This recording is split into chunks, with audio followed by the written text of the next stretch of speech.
Laurence Parisot, Christophe Onodibio, le directeur adjoint de la rédaction du Point, nous a rejoint. Bonsoir Christophe. Bonsoir Laurence Parisot. Je voudrais qu'on parle un petit peu de l'image auprès des Français, du patronat français. Alors, je vous propose pour commencer un tout petit sujet.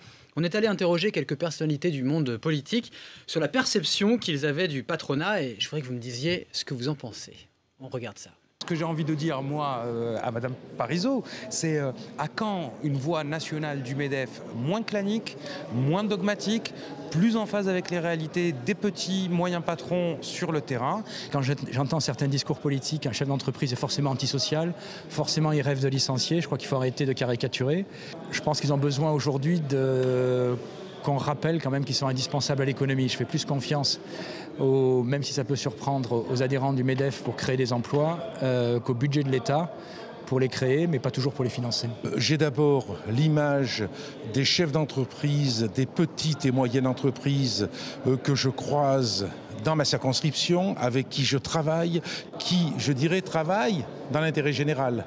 Et puis, j'ai une autre image, c'est l'image de ces entreprises du CAC 40, ces entreprises qui ne conçoivent la production dans notre pays que par le filtre des profits et de la financiarisation. Profit, financiarisation, on sent qu'elle est la petite entreprise sympathique et puis le méchant grand patronat. Beaucoup de choses à dire en réaction à ces prises de parole de parlementaires. La première, je voudrais rappeler à tout le monde que le MEDEF rassemble 800 000 entreprises françaises, 800 000. Et je rappelle donc également que le CAC 40 ne comprend que 40 entreprises, comme son nom l'indique. Tout ceci pour expliquer que nous sommes tous ensemble, de la petite entreprise à la plus grande, à Total, qui est la plus grande entreprise française, rassemblés autour des mêmes valeurs, de l'esprit d'entreprise, de l'esprit de conquête, de la volonté de créer, de produire des services, des idées nouvelles, dans un esprit toujours d'équipe. Et que cela, les Français le savent très bien. Ils savent très bien que ce sont les entreprises, avec à leur tête un chef d'entreprise, qui favorise, qui permet la création de richesses. Dans toutes les enquêtes d'opinion, vous pouvez observer que 2 tiers des Français apprécient les chefs d'entreprise. Et dans les enquêtes internes aux entreprises, vous voyez d'une manière encore plus marquée que les salariés aiment, voire admirent leur patron. Oui, alors qu'est-ce qui se passe? Oui, Juste, je oui finis. Parce que certains patrons ne disent pas la même chose que vous.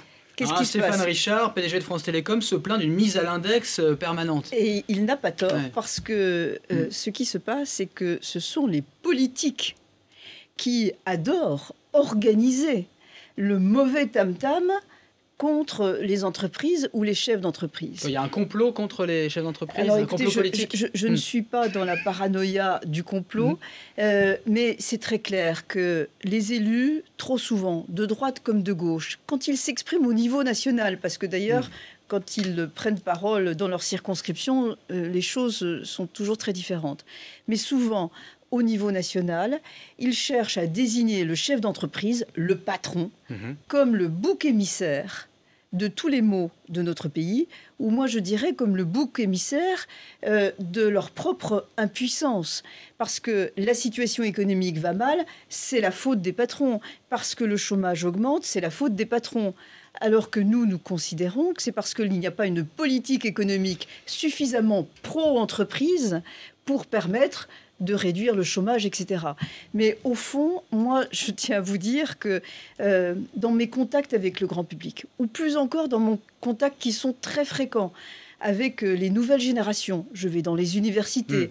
Il y a quelques jours, je fêtais l'anniversaire de Nos Quartiers ont des talents, qui est une association que nous avons créée, dont je suis largement à l'origine, qui permet d'aider des jeunes diplômés issus des quartiers défavorisés à trouver, grâce à un système de coaching, un emploi qu'ils ne trouvaient pas ailleurs. Tous ces jeunes que j'ai vus récemment, ils disaient « merci de vous occuper de nous et on a envie de rentrer chez vous ». Alors, vous avez dit que c'était au fond la faute des hommes politiques qui organisent cette, non pas complot bien sûr, mais cette parole cherche un bouc émissaire.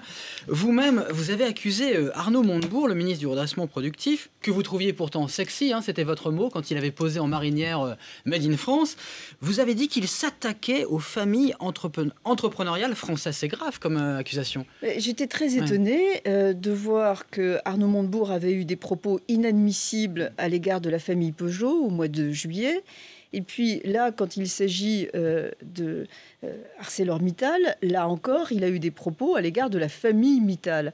Donc je me suis interrogée, je me suis demandé s'il avait quelque chose qui lui déplaisait dans le capitalisme familial patrimonial. Vous avez parlé de racisme anti-entreprise. C'est une question que je me suis posée. Oui, mais ce n'était pas à propos de cette expression d'Arnaud Montebourg. Oui, il y a trop souvent vraiment une volonté marquée de caricaturer, parfois même d'injurier les chefs d'entreprise, et ce n'est pas acceptable. Ce n'est pas acceptable, et je vous dirais même... C'est un bon ministre ou un ministre négatif ? Je termine juste en disant, parce que je veux que tout le monde l'entende, que les chefs d'entreprise que nous sommes, nous ne supportons plus d'être traités comme nous le sommes parfois par les politiques. Je dis bien, nous ne le supportons plus. Alors sur Arnaud Montebourg, nous n'étions absolument pas d'accord sur la question de la nationalisation. On l'a évoqué tout à l'heure. Oui. Il y a une vision excessivement interventionniste, ultra-étatiste d'Arnaud Montebourg. Mais quoi, il ne comprend pas. Ce que vous lui reprochez, c'est de ne pas comprendre les enjeux de l'économie. En fait, il est à côté de la plaque. Il n'est pas dans l'économie du monde d'aujourd'hui. Il n'est pas dans l'économie du 21e siècle. Il n'est pas dans cette économie qui est rapide, qui est mouvante, qui nécessite une adaptation permanente. C'est un homme du passé, Arnaud Montebourg. En revanche, il est très attaché, et sincèrement attaché, à la défense de l'industrie, à la défense de l'économie de notre pays. Et sur ce terrain-là, nous sommes capables aussi de nous entendre. Il est attaché à la défense de notre économie, mais en même temps, c'est quelqu'un du passé, c'est ça, qui ne comprend plus les enjeux. J'aimerais que Arnaud Montebourg m'accompagne un jour dans une visite avec des chefs d'entreprise en Asie, pour qu'ils comprennent comment là-bas les choses sont en train de se faire, comment là-bas on a des taux de croissance élevés. Il faut qu'il voyage, qu'il aille un peu... Comment là-bas on est en train de gagner en prospérité d'une manière tout à fait extraordinaire. Comment là-bas on est en train de vivre ce que nous avons vécu du temps des 30 Glorieuses. Je crois qu'il faut comprendre ce qui se passe autour de nous. Peut-être que nous avons trop souvent en France, et les politiques en particulier, de droite comme de gauche, un raisonnement trop hexagonal, une difficulté à voir au-delà des frontières. Alors, la perception du patronat, on en a parlé. En même temps, est-ce que c'est pas un petit peu problématique de voir que c'est la crise, vous avez parlé tout à l'heure avec Olivier que l'appauvrissement gagnait, en fait, en France. Et puis, de l'autre côté, on découvre un rapport, le rapport fait par la société d'analyse Proxinvest, qui nous dit que malgré la crise, eh bien, les rémunérations des grands patrons français augmentent, alors que leurs performances sont globalement médiocres.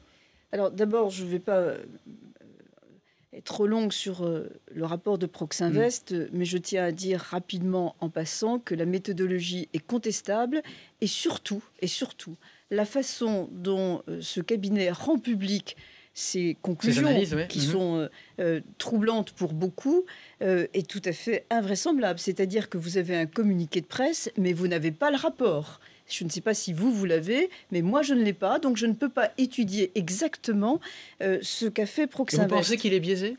Largement. Oui. À cause de quoi ? Sur quel...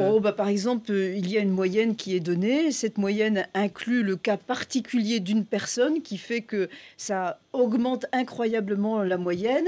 Et le cas particulier de cette personne, c'est des bonus qui avaient été différés pendant plusieurs années et qui ont été versés au bout de plusieurs années, près de 10 ans, sur une seule année. Vous parlez de Maurice Lévy. Peu importe, c'est vous dire à quel point, sur le plan purement statistique, cette étude est biaisée. Cependant, j'ai toujours été, je crois même à la pointe, pour dire qu'il fallait faire attention aux rémunérations, qu'il y avait des excès qui n'étaient pas admissibles, surtout quand il y a une déconnexion entre les rémunérations et la performance. C'est pourquoi, avec la FEP, nous avons envisagé, nous l'avons fait savoir au gouvernement français, au ministre de l'économie et des finances, de créer une instance qui aurait pour mission de s'assurer que les recommandations de bonne gouvernance en matière de Mais rémunération... normalement, il y a déjà l'autorégulation en fait, des rémunérations. Vous avez raison. Vous y étiez engagé, en fait. Tout à fait. Nous avons écrit un code. Oui. Et ce code est très bien. Il n'y a aucun pays... Mais il est respecté ? Mais justement, ce code est très très bien. Il n'y a aucun pays au monde qui a un code équivalent. Mais il n'y a pas de personnes ou d'instances chargées de surveiller l'application du code. Nous avons écrit ce qu'il fallait faire. Ce qui manque, c'est l'instance qui surveille l'application. Donc nous préconisons aujourd'hui éventuellement de créer cette instance qui superviserait l'application du code. Alors le ministre de l'économie, Pierre Moscovici, ce matin, dans le journal du dimanche, parlait d'un volet législatif qui serait peut-être pris sur certaines rémunérations des patrons du privé, comme ça avait été fait en fait pour les patrons du public. Est-ce que ça vous inquiète que l'État veuille se mêler des rémunérations des patrons des entreprises privées ? Il faut faire attention. Il faut faire grandement attention. Encore une fois, pardon de me répéter, l'économie est dans une situation dramatique. Le gouvernement a fait un certain nombre d'erreurs. J'en ai cité quelques-unes. Je rappellerai la fiscalité sur les plus-values de cession d'actions, qui est quelque chose qui va être destructeur pour l'entrepreneuriat et qui ne va pas favoriser le développement des business angels. Alors, de la même façon, n'envisageons pas la question de la rémunération des dirigeants d'une manière telle que les meilleurs soient découragés, démotivés ou tout simplement, je dirais, attirés par d'autres entreprises étrangères. C'est pas simplement au niveau français, parce que la Commission européenne aussi proposera en 2013 des mesures pour améliorer aussi cette transparence dans les rémunérations. Ça me va. Ça me va. Mettons-nous dans le cadre européen. C'est la meilleure façon, effectivement, de faire en sorte que nous soyons dans du raisonnable, mais que nous empêchions d'une mauvaise concurrence à l'intérieur de l'Europe sur ce sujet-là. Vous parliez de l'AFEP, l'Association française des entreprises privées. Alors, ça énerve beaucoup le patron de l'AFEP, Pierre Pringuet, qui dit « Nulle part dans le monde, je n'ai vu d'approche aussi normative sur les rémunérations des dirigeants. » Donc lui, il s'énerve, pas vous. C'est un homme très calme aussi, donc la façon dont il a dit ça me semble peut-être pas sur ce ton que vous semblez indiquer. Je le cite, je le cite. Là où il a raison, je le rejoins totalement. Il n'y a qu'en France que c'est devenu... C'est comme l'affaire Depardieu. On peut en parler, on peut dire qu'il y a des excès, on peut se demander comment empêcher ces excès, mais penser qu'aborder ce sujet-là nous permettra de résoudre la question du chômage, la crise et retrouver la compétitivité, c'est une grande illusion. Est-ce que l'écrivain Michel Houellebecq, qui vivait en Irlande, qui a annoncé donc aujourd'hui qu'il revenait en France au moment où Depardieu la quitte, a raison de le faire? Est-ce que vous lui envoyez des fleurs? Est-ce que c'est un bon message? Je ne connais pas du tout la raison du retour de M. Houellebecq. C'est pour parler la langue française, parce qu'en fait son niveau d'anglais est suffisant maintenant. Mais je ne connaissais pas non plus la raison de son départ en Irlande, donc je vois simplement un petit truc médiatique. Il y avait une vague créée par Gérard Depardieu. Je ne sais pas s'il surfe, mais il a envie de profiter de la vague. Il a envie de profiter de la vague. Je voudrais juste citer Houellebecq, parce que ça vous concerne. Je me le demande. Pour Michel Houellebecq, je vous cite dans son dernier livre, « N'ayant guère à vendre que des hôtels de charme, des parfums et des rillettes, ce qu'on appelle un art de vivre, la France avait résisté aux difficultés de la crise. » Vous souscrivez à cette vision d'une France lifestyle, en fait? Pas du tout. Il est totalement à côté de la plaque. Il y a une créativité en France tout à fait extraordinaire. Il y a une nouvelle génération d'entrepreneurs qui est liée à la révolution digitale qui est en train d'éclore et qui a vraiment une créativité, une capacité à inventer. Et moi, ce qui me soucie, c'est que cette génération d'entrepreneurs puisse développer leurs projets, ces projets en France et nulle part ailleurs, et que les mesures prises par la majorité actuellement parfois risquent de les dissuader.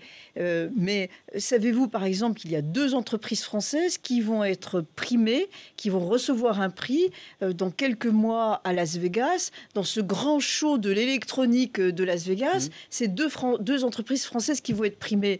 Je suis très favorable, j'adore les rillettes, mais il n'y a pas que ça. Les hôtels de charme et l'art de vivre. Il y a aussi beaucoup de nouvelles technologies. Merci Christophe, on passe à la séquence suivante, Laurence Parisot.